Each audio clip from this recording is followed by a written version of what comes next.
नमस्कार, देवभूमि समाचार में स्वागत है आपका। मैं हूं आपके साथ प्रियंका मिश्रा। बुलेटिन की करेंगे शुरुआत।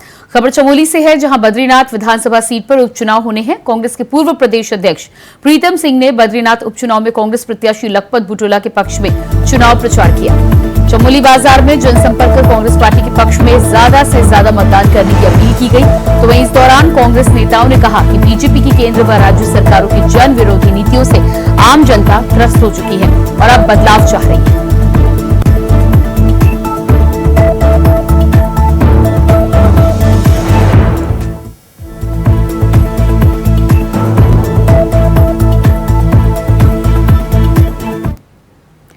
अगली खबर रुड़की से है, जहां चुनावी समय जैसे जैसे करीब आता जा रहा है, वैसे ही सभी दलों के प्रत्याशी भी अब एड़ी चोटी का जोर लगाने में जुटे हुए हैं। बैंगलोर विधानसभा में उपचुनाव को लेकर बसपा प्रत्याशी उबैदुर रहमान अपने समर्थकों के साथ गोपालपुर पहुंचे और वहां डोर टू डोर प्रचार कर बड़ों का आशीर्वाद लिया और लोगों से अपने लिए वोट भी मांगे।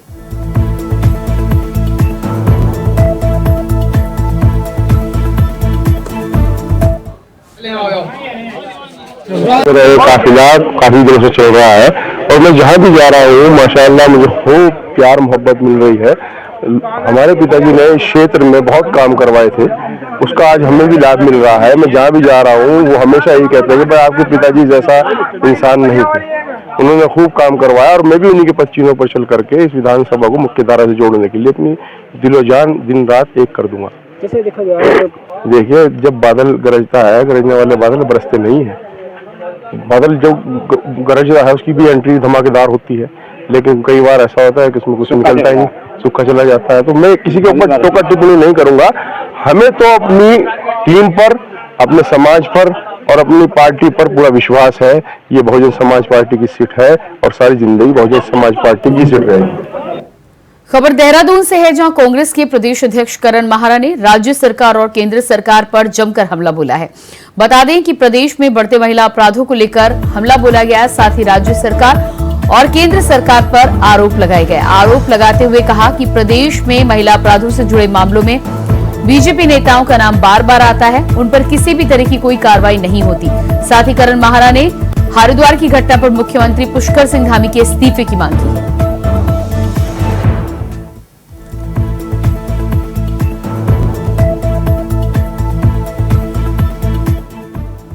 निश्चित ही मुख्यमंत्री को भी इस्तीफा देना चाहिए और पुलिस को, भले ही उन्होंने अपराधियों को पकड़ लिया, लेकिन ये बताएं कि आखिर ऐसी स्थिति क्यों आई। अगर मेरे से पूछे तो अगर आरएसएस के संजय कुमार पे खाली उनको प्रदेश से बाहर ना भेजा गया होता, कार्रवाई होती, तो आज हिम्मत नहीं होती। अंकिता भंडारी मर्डर केस में अगर वीआईपी को ना बचाया गया होता, अगर डोजर नहीं चलाया होता, सबूत नहीं मिटाए होते, आग नहीं लगाई होती और वीआईपी पकड़ा जाता, तो छुट भाई ये नेताओं की हिम्मत नहीं होती। चाहे वो इनका किसान मोर्चे का अध्यक्ष हो जिसने मॉलेस्ट किया, चाहे वो इनका चंपावत का अध्यक्ष हो जिसने नाबालिग का बलात्कार किया, जमानत में बाहर है, चाहे 26 जून को बहुत ही बड़ी घटना घटी बहादुराबाद में, भाजपा नेता और ओबीसी के आयोग का जो सदस्य था, इसका नाम है आदित्य सैनी, इसने एक 14 साल की लड़की का बलात्कार और उसका मर्डर हो गया।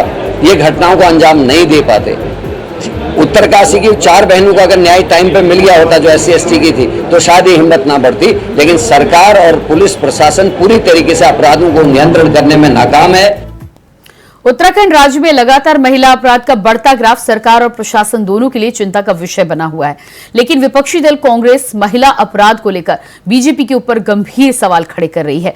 कांग्रेस के प्रदेश अध्यक्ष करण माहरा ने बीजेपी को कटघरे में खड़ा करते हुए कहा है कि बेटी बचाओ और बेटी पढ़ाओ का नारा देने वाली बीजेपी महिला अपराध के मामले में अपने ही नेताओं पर मौन क्यों? जहां एक तरफ लोकसभा चुनाव के बाद सीएम धामी विकास को रफ्तार देने के लिए दिल्ली तक की दौड़ लगा पीएम से लेकर केंद्रीय मंत्रियों से मुलाकात कर रहे हैं, तो वहीं दूसरी तरफ विपक्ष में बैठी कांग्रेस कानून व्यवस्था के बहाने धामी सरकार पर बड़ा जुबानी हमला बोल रही है। हम विपक्ष के लोग, हमारा काम है अपराध पे और गलती पे हम उस पर बोलेंगे। उनका ये कहना कि कांग्रेस का आरोप निराधार है, आदित्य राज सैनी पे क्या बोलेंगे? क्या केवल उसको पदच्युत करना अपने आप में है? क्यों अपने संगठन के लोगों को डिसिप्लिन में नहीं रखते? क्यों इतनी अपराध की, महिला अपराध की घटना इनके कर्मचारी, इनके कार्यकर्ता कर रहे हैं? क्या एक्शन इन्होंने लिया? केवल पद से हटाना क्या बहुत बड़ी जिम्मेदारी का निर्वहन है? कांग्रेस तंज कसते हुए दावा कर रही है कि राज्य के भीतर 2 सालों में हत्या, चोरी, डकैती, बलात्कार जैसे जघन्य अपराधों की संख्या बढ़ी है। अंकिता भंडारी हत्याकांड, हेमा नेगी, पिंकी हत्याकांड, चंपावत में नाबालिग से बलात्कार, मंगलौर में सामूहिक दुष्कर्म, श्रीनगर में युवती से बलात्कार का प्रयास, द्वारा हाट में नाबालिग दलित युवक से बलात्कार, देहरादून में महिला को बंधक बनाकर दुष्कर्म, बहादुरबाद में 13 साल की मासूम के साथ सामूहिक बलात्कार जैसी घटनाएं मानवता को शर्मसार करने वाली है। कांग्रेस के प्रदेश अध्यक्ष करण मेहरा ने आरोप लगाते हुए भाजपा नेताओं पर जुबानी हमला बोला है। निश्चित ही मुख्यमंत्री को भी इस्तीफा देना चाहिए और पुलिस को, भले ही उन्होंने अपराधियों को पकड़ लिया, लेकिन ये बताएं कि आखिर ऐसी स्थिति क्यों आई। अगर मेरे से पूछे तो अगर आरएसएस के संजय कुमार पे खाली उनको प्रदेश से बाहर ना भेजा गया होता, कार्रवाई होती, तो आज हिम्मत नहीं होती। अंकिता भंडारी मर्डर केस में अगर वीआईपी को ना बचाया गया होता, अगर डोजर नहीं चलाया होता, सबूत नहीं मिटाए होते, आग नहीं लगाई होती और वीआईपी पकड़ा जाता, तो छुटवाइये नेताओं की हिम्मत नहीं होती। चाहे वो इनका किसान मोर्चे का अध्यक्ष हो जिसने मॉलेस्ट किया, चाहे वो इनका चंपावत का अध्यक्ष हो जिसने नाबालिग का बलात्कार किया, जमानत में बाहर है, चाहे 26 जून को बहुत ही बड़ी घटना घटी बहादुराबाद में, भाजपा नेता और ओबीसी के आयोग का जो सदस्य था, इसका नाम है आदित्य सैनी, इसने एक 14 साल की लड़की का बलात्कार और उसका मर्डर हो गया। ये घटनाओं को अंजाम नहीं दे पाते। कांग्रेस पार्टी एकदम बौखला चुकी है इस लोकसभा चुनाव की हार के बाद, और कांग्रेस पार्टी के प्रदेश अध्यक्ष का बयान अनर्गल प्रलाप है। मुझे लगता है कि वो माननीय पुष्कर सिंह धामी जी की लोकप्रियता और भारतीय जनता पार्टी के बढ़ते हुए ग्राफ को देखकर और नरेंद्र मोदी जी के नेतृत्व में तीसरी बार सरकार बनी है, इन सब चीजों को पचा नहीं पा रही है। वो एक रचनात्मक विपक्ष की भूमिका नहीं निभा पा रही है। वो केवल आरोप के लिए आरोप लगा रही है। उत्तराखंड राज्य के अंदर कानून व्यवस्था एकदम नियंत्रण में है। जो भी अपराधी हैं उनको तुरंत पुलिस गिरफ्तार कर रही है, अथवा मुठभेड़ में भी कई स्थानों पर जो शातिर अपराधी थे वो मुठभेड़ में मारे भी गए हैं, और कोई भी ऐसी घटना नहीं है जिसमें कोई भी आरोपी बाहर घूम रहा हो। उत्तराखंड को देवभूमि के नाम से जाना जाता है और यहाँ पर महिला अपराध की बढ़ती संख्या राज्य की कानून व्यवस्था पर भी सवाल खड़े करने लगी है। इसीलिए भी सरकार को अब कड़े एक्शन के साथ कार्यवाही करने की आवश्यकता है। देहरादून से अभय कैंतुरा की रिपोर्ट। अगली खबर बैंगलोर से है, जहां बैंगलोर विधानसभा में चल रहे उपचुनाव को लेकर पुलिस सुरक्षा के कड़े इंतजाम कर दिए गए हैं। शांतिपूर्वक तरीके से चुनाव खत्म करवाने को लेकर पुलिस प्रशासन ने बैंगलोर विधानसभा क्षेत्र में फ्लैग मार्च निकाला, जिससे उपचुनाव में बैंगलोर विधानसभा क्षेत्र के मतदाता शांतिपूर्वक तरीके से अपना मतदान कर सके।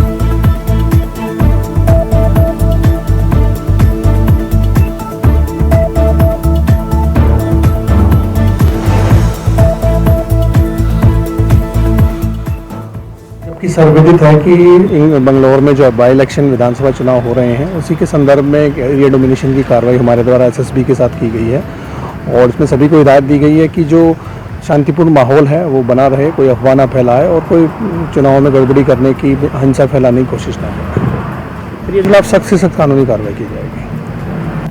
अगली खबर हरिद्वार से है, जहां ग्राम प्रधानपति आदित्य राज सैनी के खिलाफ दुष्कर्म और हत्या के मामले में दर्ज मुकदमे के विरोध में सैनी समाज के लोगों ने एसएसपी कार्यालय के बाहर प्रदर्शन किया। समाज के लोगों का कहना है कि आदित्य राज सैनी को झूठे आरोपों में फंसाया जा रहा है। उनके खिलाफ की गई कार्रवाई स्वीकार करने योग्य नहीं है। समाज के प्रतिनिधियों का कहना है कि इस मामले की निष्पक्ष जांच की जानी चाहिए। इसके साथ ही प्रशासन को चेतावनी दी है कि अगर उनकी मांगे नहीं मानी गई तो वो बड़े पैमाने पर आंदोलन करेंगे।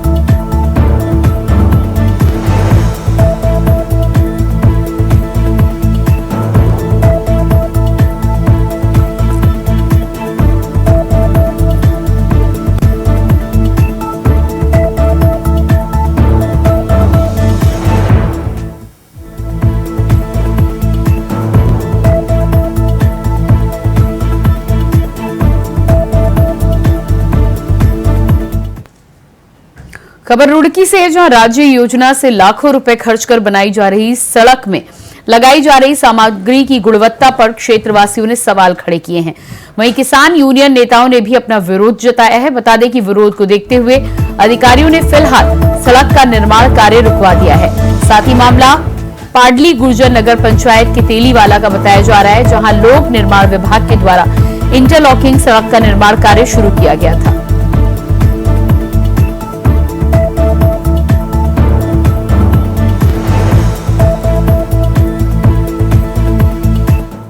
जो तेलीवाला पाडली गुर्जर में कार्य चल रहा है, अभी टाइल्स का कार्य चल रहा है, जो मुख्य मार्ग है उस पर चल रहा है, उसमें मैं स्वयं साइट पे गई थी, निरीक्षण करके आई थी।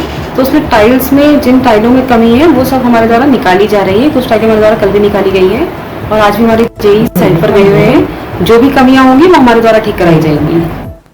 हल्द्वानी से कांग्रेस विधायक सुमित हृदय ने आज प्रेस कॉन्फ्रेंस करते हुए जिला प्रशासन और राज्य सरकार के ऊपर कई आरोप लगाए। पर्यटन सीजन के दौरान यात्रियों को काफी जाम का सामना करना पड़ रहा है, जिसका असर नैनीताल, भीमताल, भावली समेत आसपास के क्षेत्र के लोगों को भी झेलना पड़ रहा है। लेकिन प्रशासन के पास जाम से निजात दिलाने के लिए कोई ठोस रणनीति नहीं है। गर्मी में लगातार बिजली कटौती हुई, जिससे पेयजल की समस्या भी हुई, लेकिन कोई भी प्रभावी कदम नहीं उठाए गए।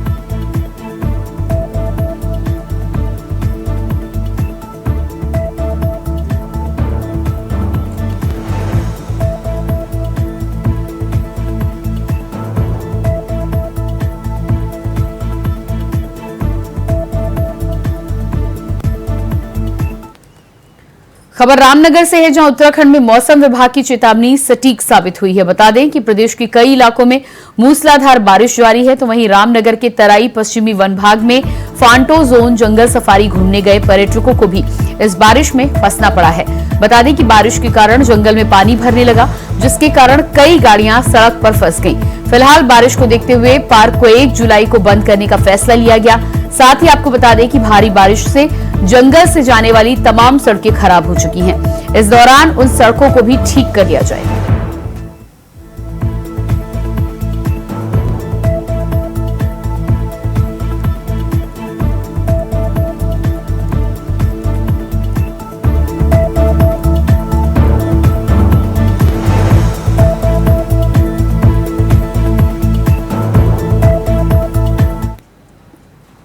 खबर देहरादून से है, जहां प्रदेश में मानसून दस्तक दे चुका है।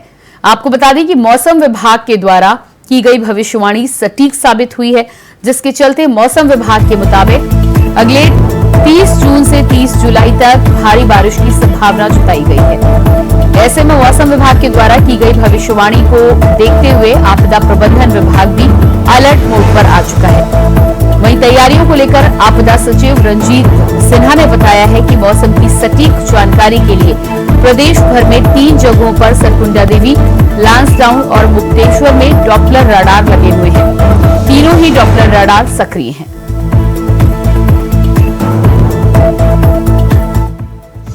हमारे उत्तराखंड में 3 लगे हैं और तीनों फंक्शनल है।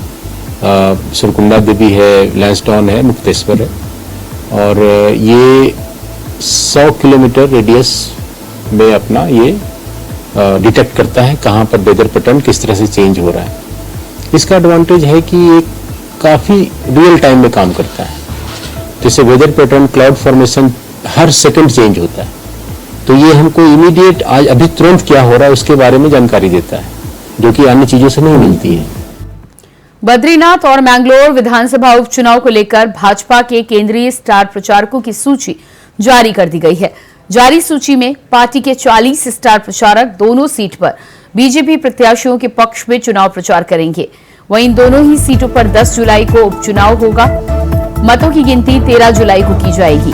वहीं कांग्रेस से जब उनके स्टार प्रचारक के बारे में पूछा गया तो कहते हैं कि हमारे लोकल क्षेत्रीय नेता ही हमारे स्टार प्रचारक के रूप में हैं। हम भाजपा की तरह नरेंद्र मोदी के नाम पर जीत हासिल नहीं करते, बल्कि हम लोगों के बीच पहुंचकर लोगों के स्थानीय मुद्दे को सुनकर उनकी समस्या का निवारण करने पर विश्वास करते हैं। हमारे लोकल क्षेत्र नेता भी ही अपने आप में हमारे स्टार प्रचारक हैं। हम भारतीय जनता पार्टी की तरह नहीं है जो मोदी जी के नाम पर यहाँ जीत जा रहे हैं। हम लोगों के लोकल नेता जो हैं क्षेत्र की समस्याओं के साथ हर वक्त जुड़े होते हैं, तो वो अपना प्रचार क्यों नहीं कर सकते? वो अपने प्रचार में जा सकते हैं और हमारा क्षेत्रीय नेतृत्व तो अपने आप में क्षमता रखता है जाने की, बोलने की, और सब पहचानते हैं। तो वो जा रहे हैं और प्रचार कर रहे हैं। और निश्चित तो ये कैंडिडेट को कहा गया अगर उन्हें किसी स्टार प्रचारक की आवश्यकता है तो बताएं, उन्हें जरूर स्टार प्रचारक मिलेंगे। खबर रुड़की से, जहां मैंगलोर विधानसभा में उपचुनाव के चलते सभी प्रत्याशी अपनी अपनी तरफ से पूरी ताकत झोंकने में लगे हुए हैं। इसी के चलते कांग्रेस प्रत्याशी काजी निजामुद्दीन ने लोगों को संबोधित किया। गुरुकुल नारसन में एक बड़ी जनसभा के दौरान जाट समुदाय के लोगों को संबोधित किया और बीजेपी पर जमकर निशाना साधा। निशाना साधते हुए कहा कि बीजेपी ने जो मैंगलोर विधानसभा में जिन्हें उतारा है, उन्हें विधानसभा के पूरे गांवों के नाम तक नहीं पता होंगे, तो विकास क्या खाक करेंगे।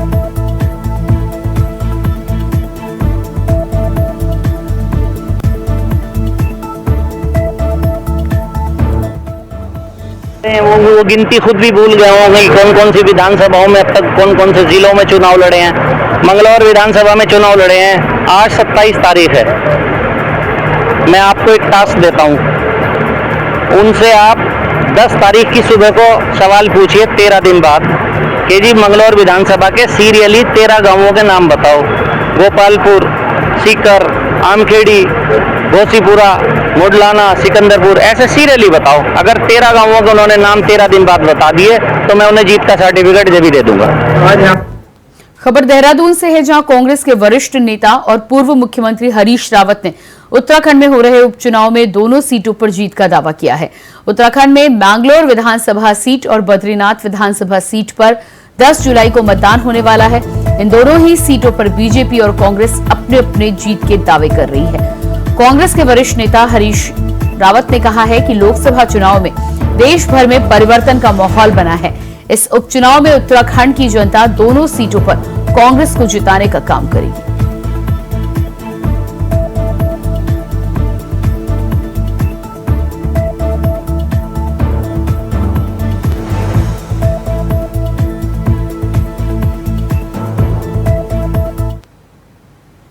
उत्तराखंड में प्रधानमंत्री ग्रामीण सड़क योजना के तहत ग्रामीण क्षेत्रों में लगातार सड़कें बनाई जा रही हैं। केंद्र से पिछले वित्तीय वर्ष में 1000 करोड़ रुपए सड़कों के निर्माण के लिए दिए गए। उत्तराखंड के ग्राम्य विकास मंत्री गणेश जोशी ने पीएमजीएसवाई की समीक्षा बैठक ली। इस दौरान विभाग के अधिकारी मौजूद रहे। मीडिया से बातचीत करते हुए कैबिनेट मंत्री गणेश जोशी ने बताया कि केंद्रीय ग्रामीण विकास मंत्री शिवराज सिंह चौहान देश के सभी राज्यों की सड़कों और कार्यों की समीक्षा करेंगे, जिसके लिए उत्तराखंड से भी विस्तृत रिपोर्ट मांगी गई है।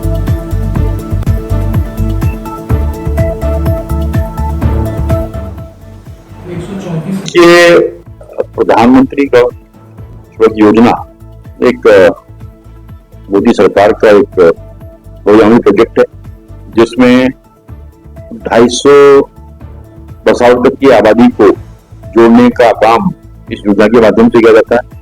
और मैं आभारी हूँ माननीय पूर्व ग्राम विकास मंत्री आदरणीय गिरिराज जी और प्रधानमंत्री जी का कि मेरे कार्यकाल के अंदर लगभग 2000 करोड़ से अधिक की सड़कें हम दिल्ली से लेकर आए हैं।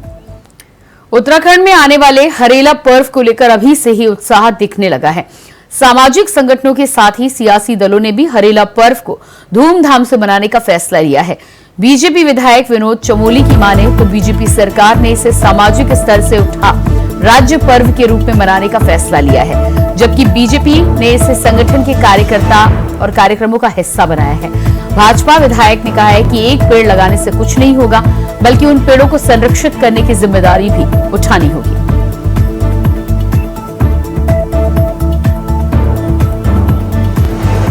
मानना है कि हरेला पर्व हमारे उत्तराखंड की विरासत है और इसको हम लोगों ने सामाजिक स्तर से उठाकर सरकारी कार्यक्रम भी बनाया और भारतीय जनता पार्टी इसमें एक कदम और आगे करने उसको संस्थात्मक कार्यक्रम में हमने बनाया है। हम हर साल हरेला पर्व मनाते हैं और बूथ स्तर तक हमारा प्लांटेशन का कार्यक्रम इसमें काफी लंबे समय तक चलता है। महीने 2 महीने तक हम इस कार्यक्रम को आगे बढ़ाते रहे। इसके माध्यम से बहुत सारे वृक्ष लगाने का काम भी करते हैं।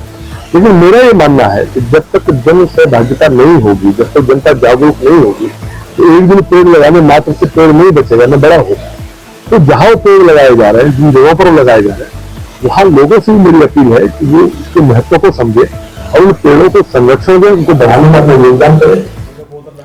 उत्तराखंड में हर साल मानसून सीजन के चलते भूस्खलन के रास्ते बाधित होने की घटनाएं सामने आती हैं।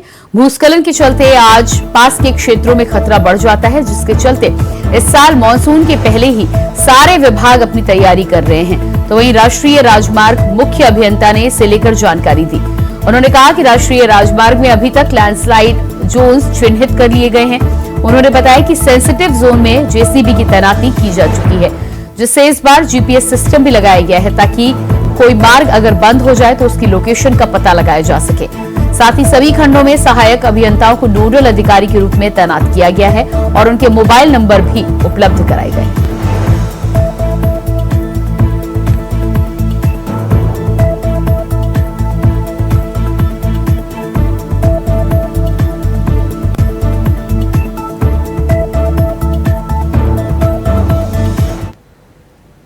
उत्तराखंड में मानसून अपनी दस्तक दे चुका है, जिसमें राज्य में ज्यादातर जगहों पर बारिश हो रही है। साथ ही मौसम विभाग ने उत्तराखंड में अगले 5 से 6 दिनों तक भारी बारिश होने की उम्मीद जताई है। बता दें कि उत्तराखंड में आने वाले 4 धाम और यात्री सैलानियों को अगले दिनों ज्यादा सावधानी बरतनी होगी। मौसम विभाग की माने तो मानसून की दस्तक के साथ ही प्रदेश में बारिश की एक्टिविटीज ज्यादा देखने को मिल सकती है। 27 जून से लेकर 30 जून तक हल्की से मध्यम गति की बारिश होने की संभावना जताई जा रही है, जिसके बाद 4 जुलाई तक मध्यम से तेज गति की बारिश रहेगी, जिसमें ज्यादा सावधानी बरतनी होगी।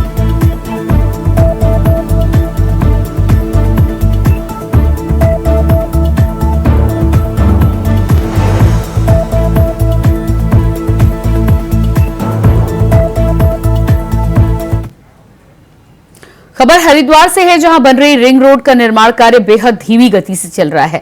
बता दें कि रिंग रोड को इस साल अंत तक बनकर तैयार होना था, लेकिन निर्माण काम धीमी गति से होने के कारण 2025 में ही रिंग रोड का निर्माण पूरा होने की उम्मीद लगाई जा रही है। करीब 800 करोड़ रुपए की लागत से बनकर तैयार हो रही रिंग रोड में 16 अंडरपास बनाए जाएंगे। वहीं रिंग रोड के तैयार हो जाने के बाद हरिद्वार में दिल्ली देहरादून हाईवे पर वाहनों का दबाव काफी हद तक कम हो सकेगा।